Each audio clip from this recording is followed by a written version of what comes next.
Alan Bonesman George Bush Sr. became CIA director in the 1980s, the CIA recruited Osama bin Laden to train al-Qaeda and Mujahideen fighters in Afghanistan. The job of Osama's trainees was not just to fight the Russian communists, it was to run Afghanistan's multi-billion-dollar opium trade.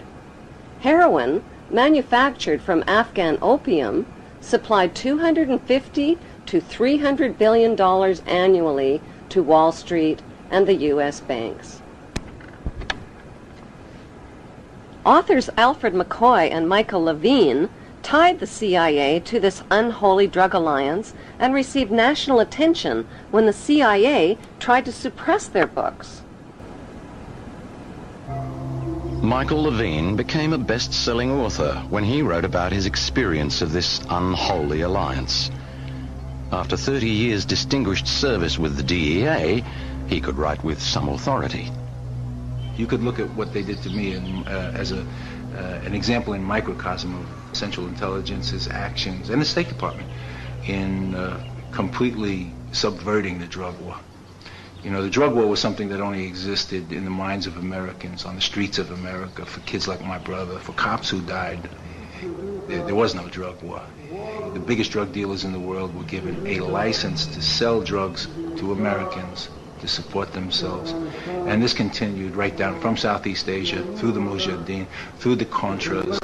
But how was the heroin smuggled into the United States?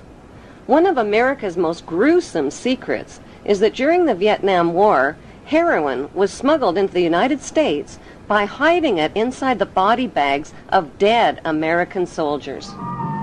By the end of the 1960s, 1/3 of U.S. soldiers in Vietnam and close to 1 million United States citizens were hooked on heroin. Drugs like LSD, mescaline, marijuana, and hashish also swamped the streets and college campuses of America. Who or what turned America's youth onto these illegal drugs? Celebrity anti-war activists like Aldous Huxley, Timothy Leary, Allen Ginsberg, and Bertrand Russell sold America's youth on acid rock, tripping out, and one world government. Their financing came from the Warburg Banksters and IPS, Institute for Policy Studies.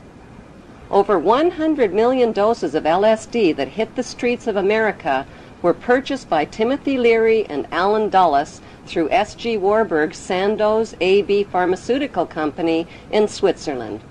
Free sample-size packages of acid were handed out not only on college campuses, but at rock concerts, where musicians persuaded millions of fans to get high.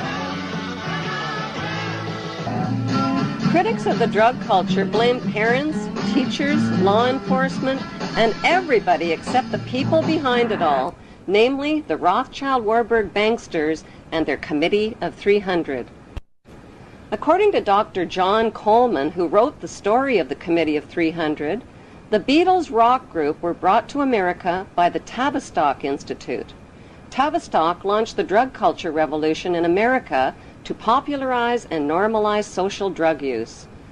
Through their record companies and advertising monopolies, the banksters have packaged and financed their celebrity salesmen to anesthetize, addict, and enslave billions of people worldwide with dependencies on both prescription and non-prescription, legal and illegal drugs. Those drugs range from alcohol, nicotine, and caffeine to Prozac, crack cocaine, and heroin. Like the phony war on terrorism, the phony war on drugs is a cat and mouse game being fought with one hand and fed with the other. The peace symbol adopted by the drug flower children of the 60s was designed by Gerald Holtham, who was commissioned by One World Government salesman Bertrand Russell.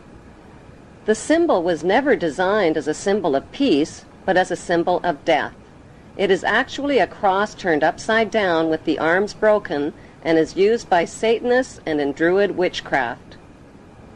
In Germany, the symbol is known as the death rune and is found on tombstones of Hitler's Nazi SS officers.